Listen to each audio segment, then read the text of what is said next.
The Invisible Benefactor. Section 1. The Setup. The Invisible ATM. The aroma of freshly baked bread usually brought me a quiet sense of comfort, a fleeting moment of peace before the daily charade began. But this morning, even the rich, yeasty scent from the patisserie downstairs couldn't calm the knot in my stomach. I sat at the sprawling marble island in the penthouse kitchen, a mug of black coffee steaming in my hands, while Marcus, Bella, and Chloe stumbled out of their rooms, one by one, into the blinding Dubai morning light. "Morning, slaves to the grind," Marcus yawned, stretching his muscular arms above his head. He was already recording a story for his 1.2 million followers, his voice a gravelly murmur as he narrated the sunrise over the Persian Gulf. "Another day, another hustle, right fam?" He winked at the phone, then at me as if I were part of his curated background. I just nodded, stirring my coffee. My worn gray hoodie, a relic from my university days, felt like a shield. It was soft, familiar, and utterly unremarkable, just how I liked it. Bella, already in a tiny silk robe, swept past, her phone already poised for a mirror selfie. "Ugh, Leo, can you not eat cereal so loudly?" she muttered, not looking up. "It's ruining my zen." It wasn't just the penthouse, this ridiculously extravagant glass and steel box hovering 40 floors above the city. It was everything. The $6,000 monthly rent, for which I silently transferred the funds from one of my anonymous offshore accounts each month, masking it as a corporate discount I received from my dad's property management firm. The 2 leased BMWs, sleek black beasts that gleamed in the underground garage, $1,200 a month each, paid for by me under the guise of an employee incentive program. Their entire existence here, their carefully constructed illusion of effortless luxury, was my invisible creation. Marcus, ever the benevolent leader, clapped me on the shoulder, a gesture that always felt more like ownership than camaraderie. "Yo, Leo, remember that new sushi place in the marina? The one with the omakase menu? Bella and Chloe are dying to try it tonight. You're covering, right? Your tech salary must be stacking up, Mr. Genius." He chuckled, as if sharing a private joke, then quickly turned his attention back to Chloe, who was meticulously applying lip gloss in a mirror, oblivious. I forced a smile. "Sure, Marcus. Text me the reservation details." That night, the sushi dinner cost $400 for an array of tiny, exquisite fish served on polished wood. They spent the entire meal critiquing the lighting for their food photos, arguing over Instagram captions, and occasionally, barely, acknowledging my presence. "This Wagyu nigiri is everything," Bella cooed, holding a piece up for a flat lay shot. "Thanks, Leo. You always know the best places." She said it as if I were a glorified concierge. Chloe, perpetually distracted, poked at her salmon. "Leo, seriously, you still wearing that same old t-shirt? You make us look like we're slumming it. Maybe try to dress better next time. You look like our assistant." Marcus chimed in with a laugh. "Yeah, man, you're in Dubai. There's a Zara around every corner. Upgrade that wardrobe, my dude. What's your secret? Always looking like you just rolled out of bed?" I just chewed my yellowtail, the delicate flavor turning to ash in my mouth. "Comfort," I murmured, staring at my reflection in the polished black table surface. A dull, unremarkable reflection in a sea of vibrant, curated perfection. Later, as they argued over who would get the front seat in the Uber Black, a familiar fight I'd grown accustomed to, I discreetly opened my banking app under the table. A few taps, a silent transfer from a burner account linked to a specific credit card, and the $80 Uber Black ride was covered. "Already handled it," I said, catching the driver's eye. "Just get us home safe." They piled in, not even noticing the seamless transaction. Their world simply worked. Bills vanished, reservations appeared, luxury was their birthright, and I, their invisible ATM, was the silent, humble machine dispensing it. They believed I craved their approval, their fleeting attention, and for a long time, I let them believe it. Because sometimes the illusion of belonging felt just as good as the real thing, almost. Add Section 2, the breaking point, the humiliation. The thumping bass vibrated through my chest, a primal rhythm that usually energized the opulent atmosphere of Atlantis's exclusive The Lost Chambers Club. Tonight, however, it felt like a relentless headache. The air, thick with the scent of expensive perfume, shisha smoke, and something faintly aquatic from the giant aquarium tanks that formed the club walls, was suffocating. I had spent $25,000 to reserve this VIP table, perched strategically beside a massive tank where reef sharks glided silently, oblivious to the human spectacle. $25,000 for a night of curated hedonism, all for Marcus, Bella, and Chloe to feel like royalty. They were in their element. Bella, in a shimmering sequined dress, laughed a little too loudly. Chloe, her blonde hair perfectly coiffed, was filming every angle of the club, narrating into her phone. Marcus, shirtless under an open silk shirt, was buying rounds of champagne with the platinum card I'd provided, under the illusion that it was a corporate entertainment card from my vague tech job. The champagne, a Cristal Brut, flowed freely, each bottle adding another grand to a tab that was already astronomical. I sat slightly apart, nursing a plain, sparkling water, the icy condensation a welcome contrast to the feverish heat of the crowd. "Leo, you haven't touched your drink," Bella slurred, gesturing to the untouched bottle of vodka I'd had placed on the table for appearances. "Live a little. Or are you too busy coding even in a club?" She giggled, a sharp metallic sound. Marcus threw an arm around her, pulling her close. "Our little tech whiz is too busy building the next Bitcoin, right, Leo?" He winked, completely missing the irony. Then came the inevitable. "Squad photo time," Chloe shrieked, pulling out her phone. "Everyone get in. We need to show the gram what Dubai nights are all about." Marcus and Bella immediately flocked together, striking poses that made them look like they were about the cover of some glossy travel magazine. Chloe beckoned me over, not with genuine invitation, but with a hurried, almost dismissive flick of her wrist. "Leo, come on, get in the frame. Look happy." I stood up, moving towards them, a faint smile on my face. I wanted for a single moment to be a part of their perfect image, to feel like I belonged. But as I edged closer, trying to find a gap between Marcus's imposing shoulders and Bella's perfectly arched back, Chloe suddenly extended her arm and physically pushed me. Not violently, but firmly enough to make me stumble a step back. "Ew, Leo, get out of the frame," Bella snapped, her voice cutting through the thumping music like a shard of ice. Her eyes, usually clouded by indifference, were sharp with irritation. "You're seriously ruining the vibe with that hoodie. Honestly, you're making us look bad." Marcus, caught up in the moment, didn't even look at me. "Yeah, dude, step aside. We need this shot for the brand." Chloe, already repositioning her body, just shrugged. "Maybe just go wait by the bar, Leo, or something. We'll call you when we're done." She didn't mean it. She meant, "Go away." The bass still pounded, the lights still flashed, the reef sharks still glided in their silent world. But for me, the entire club fell silent. The vibrant colors bled into a dull monochrome.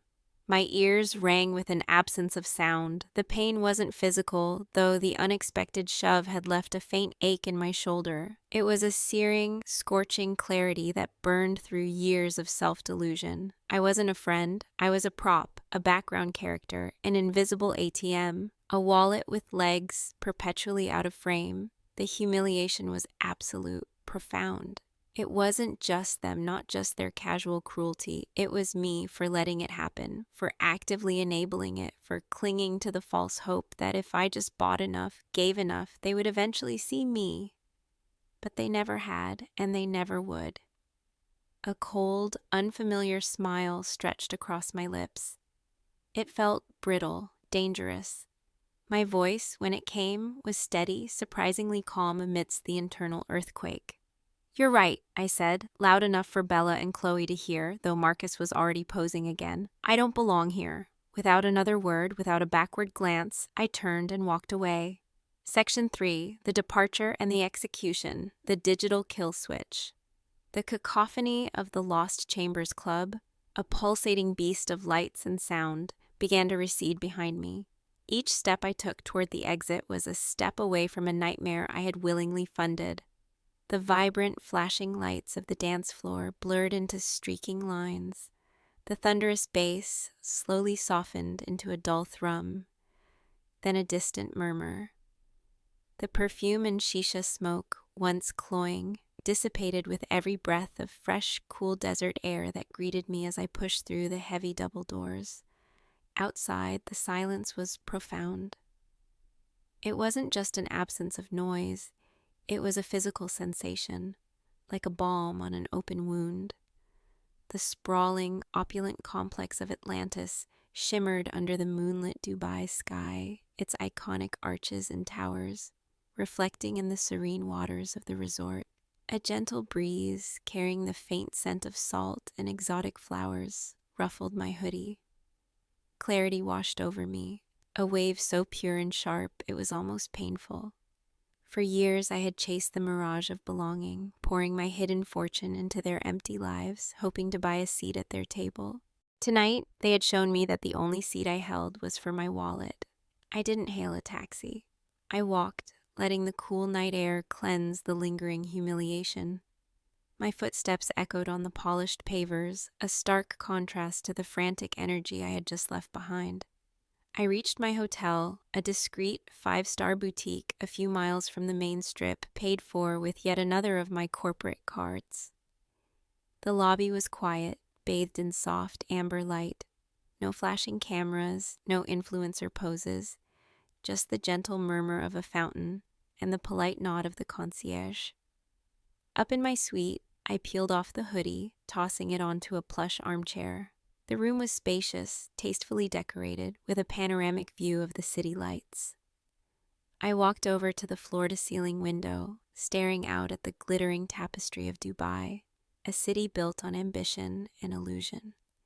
An illusion I had perpetuated for so long. I pulled out my phone.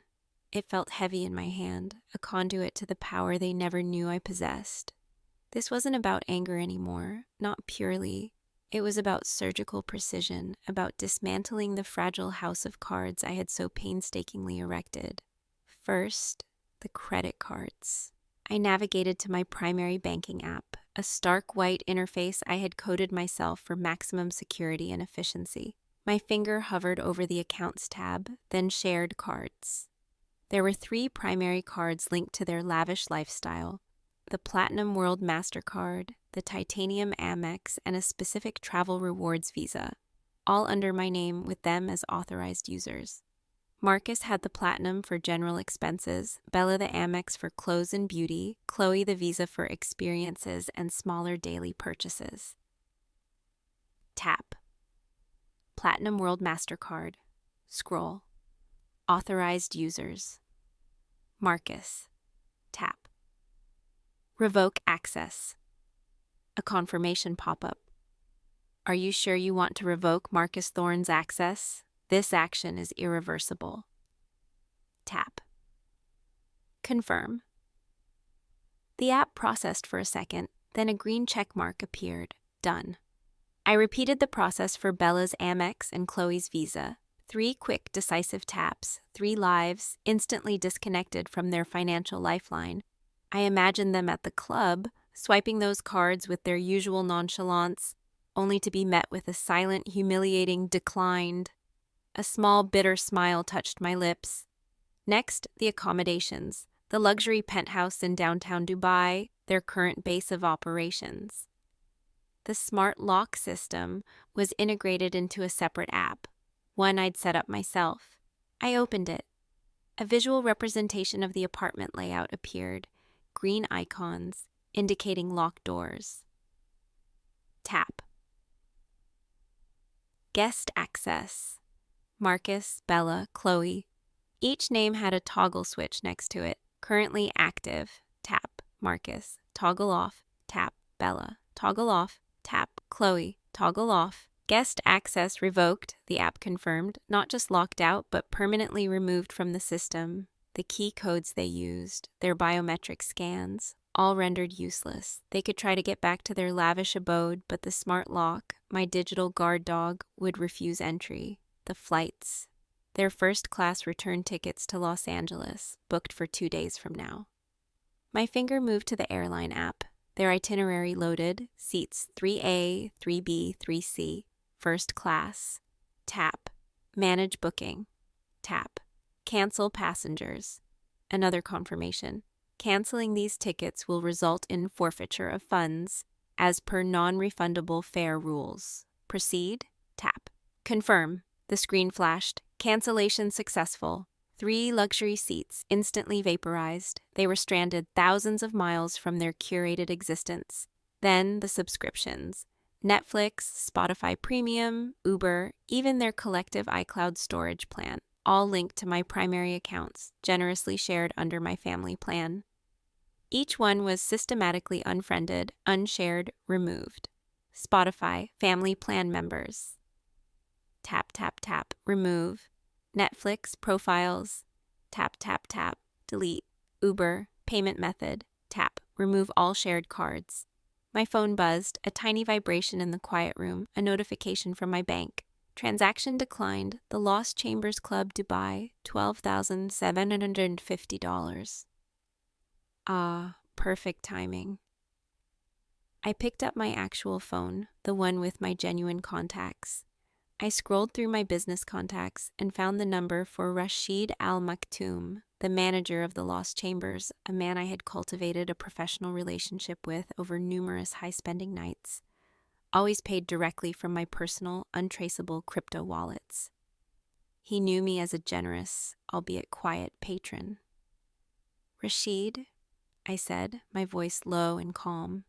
"It's Leo. I need you to cut off the open bar tab at my table, effective immediately. And any outstanding charges under that table number should be directed to the main party, not my account." Rashid, ever the professional, sounded surprised but agreeable. "Of course, Mr. Leo. Is everything all right? I can send security over if there's any issue." "No issue at all, Rashid," I said, a genuine smile finally reaching my eyes. "Just a change of plans." I hung up, the feeling of absolute control settling over me. The digital kill switch was activated. I had pulled the plug on their entire lavish fantasy, severing every invisible thread that connected their lives to my wealth. They were about to learn what it truly meant to be stranded, exposed, and utterly, completely alone in a world they thought they owned. The distant thrum of the club was now completely gone. Only the soft hum of the hotel's air conditioning remained, a gentle whisper accompanying my quiet satisfaction. Section 4. The fallout. The panic. The silence in my hotel suite was absolute, broken only by the soft, rhythmic hum of the air conditioning.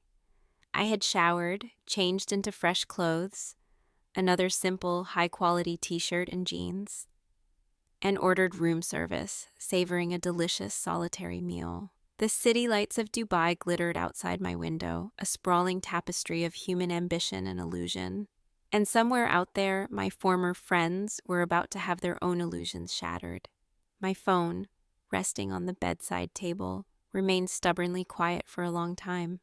I almost believed they might somehow figure it out, somehow escape the inevitable. But then, the first vibration. Marcus, 1:47 a.m.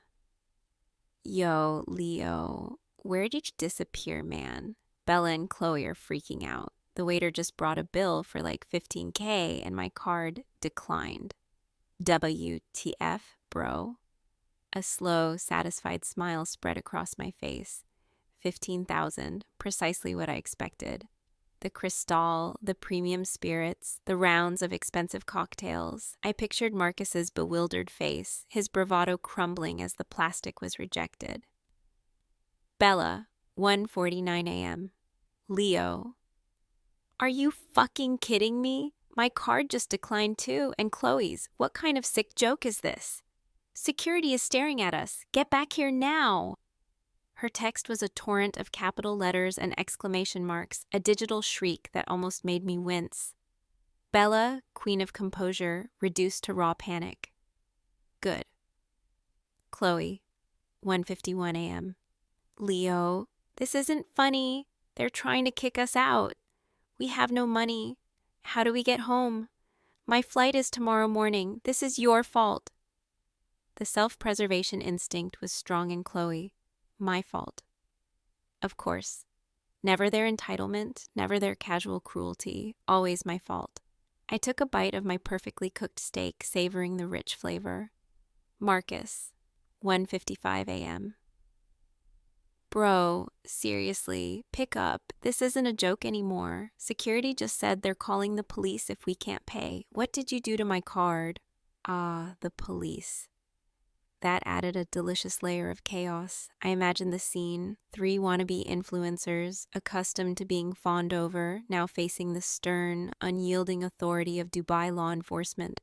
No amount of followers could get them out of this. The texts continued to flood in, a relentless barrage. Bella, 2:03 a.m. They just said our penthouse keycard won't work. We can't get back into the building. Leo, what the hell did you do? We have nowhere to go. Chloe, 2:05 a.m. My phone is dying and my flight got canceled. This is a nightmare. I hate you, Leo. I hate you. Marcus, 2:10 a.m. Leo, man, come on. It was just a joke back there. We didn't mean it. You know how we are, just messing around. Please, bro, just fix this. We're sorry, so sorry. Just a joke. The words tasted like ash. 3 years of silently funding their lives, years of enduring their casual disdain, years of letting them walk all over me, all dismissed as just a joke. The apology felt hollow, desperate, and utterly meaningless. It wasn't remorse. It was pure, unadulterated fear. I muted the group chat. The buzzing vibrations continued, but the visual notification was a welcome quiet. I stood up, walked over to my carry-on bag, and pulled out my passport. My flight was in 3 hours, a first-class ticket to a destination far away from Dubai, far away from them, to a place where I would start anew. I boarded the Emirates A380, sinking into the plush, spacious comfort of my private suite. The flight attendant offered me a glass of Dom Perignon, which I accepted with a small, genuine smile. As the massive aircraft taxied down the runway, gathering speed, I glanced at my phone one last time. Hundreds of missed messages, dozens of missed calls, but one final message stood out from Marcus, sent just moments before takeoff. Marcus, 3:35 a.m. We're stranded at the airport. They wouldn't let us on the plane. Please, Leo, please, just tell us what to do. I smiled, a deep, contented warmth spreading through me. The plane lifted off, soaring gracefully into the pre-dawn sky, leaving the glittering illusion of Dubai behind. I closed my eyes, the gentle rumble of the engines a lullaby. The silence, finally, was truly mine. Section 5. The Aftermath. The Resolution. 3 months later, the faint scent of pine and crisp mountain air filled my lungs as I hiked a winding trail outside Aspen. The sun, a warm balm on my face, painted the snow-capped peaks in hues of gold and rose. Beside me, Sarah laughed, her genuine, unforced laughter echoing through the trees. She was a software engineer I'd met at a hackathon, brilliant and grounded, with an infectious love for the outdoors. We'd spent the morning debating the merits of different decentralized autonomous organizations, then planned a ski trip for next month. It felt real. My hoodie, no longer a shield, was just a comfortable layer against the morning chill. My worn sneakers carried me effortlessly over the uneven terrain. I still looked unassuming, perhaps even a little scruffy, but the difference was internal. I walked with a lightness in my step, a confidence that had nothing to do with my crypto portfolio and everything to do with self-worth. The digital noise from Dubai had long since faded. The frantic texts had morphed into increasingly pathetic pleas, then indignant accusations, and finally, silence. The online gossip, once fueled by their carefully curated feeds, was now a quiet whisper of their downfall. Marcus, Bella, and Chloe. I'd seen a few headlines, snippets of articles that detailed their very public unraveling. The Dubai authorities had been less than forgiving. After being ejected from the club and unable to re-enter their penthouse, they had been forced to spend the night in the airport, their canceled first-class tickets leaving them stranded. Lisa, Marcus's beleaguered sister, had eventually wired them enough money for economy flights home, but not before they made several frantic, tearful Instagram stories that quickly went viral for all the wrong reasons. The captions ranged from "betrayed by a friend" to "travel nightmares are real." The comments, however, were merciless. Back in LA, the financial dominoes continued to fall. Without my hidden backing, the penthouse rent became unsustainable. They were evicted, their designer furniture sold off to cover mounting debts. The leased BMWs were repossessed. Their influencer careers, built on an unsustainable image of luxury, crumbled. The sponsorships dried up. Marcus tried to pivot to relatable content about overcoming adversity, but his followers, sensing the inauthenticity, quickly moved on. Bella started an OnlyFans account, a desperate attempt to monetize her dwindling fame. Chloe, the youngest, had moved back in with her parents, reportedly working a minimum wage job and struggling with the sudden, harsh reality of life without an invisible benefactor. Their lives, once so meticulously crafted for public consumption, were now a cautionary tale in the ephemeral nature of fame and fortune. For me, the past few months had been a quiet revolution. I'd invested in a startup I genuinely believed in, not for the money, but for the intellectual challenge. I'd learned to surf, something I'd always wanted to do but never made time for. I'd found new friends, people like Sarah, who appreciated my mind, my curiosity, my dry wit, not my bank balance. They saw Leo, the passionate coder, the quiet observer, the kind soul, not Leo, the wallet. One evening, watching the sunset paint the sky in fiery oranges and purples from my new, modest apartment balcony, a powerful internal monologue unfurled. I had bought their time, their proximity, their curated smiles. I had mistaken transaction for connection, investment for love. I had believed that if I made myself indispensable, I would become invaluable. But genuine worth isn't negotiated. It's recognized.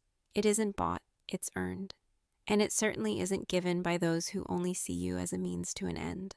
The $18 million wasn't just numbers on a screen, it was power. And for too long, I had used that power to diminish myself, to shrink into the shadows so others could shine at my expense. No more. The true wealth wasn't the crypto or the investments, but the freedom it afforded me. The freedom to choose who I spent my time with, what battles I fought, and most importantly, who I chose to be. I was not a sidekick. I was the protagonist of my own story, and for the first time, I was writing a chapter that truly mattered.